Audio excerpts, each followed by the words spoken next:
muhafaza etmesi lazım. Ama Beyterik şimdi şanslısı içine yoğurt ve sos gelecek. Aynen. Evet. Onu güzel ayarlayacağını düşünüyorum. Ve ben gidiyorum.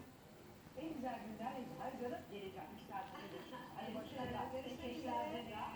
Hadi bakalım. Neler? Zuhal Hanım, Ekibin yer sana da düşer belki. Arkada çünkü buraları krem olmuş insanlar gördük. ben annemizin eşi Ragıp abiyle konuştum. Bilserciğim merak etme. Hasta börek çörek ne istersen gönderirim dedi. Elbette feda olsun.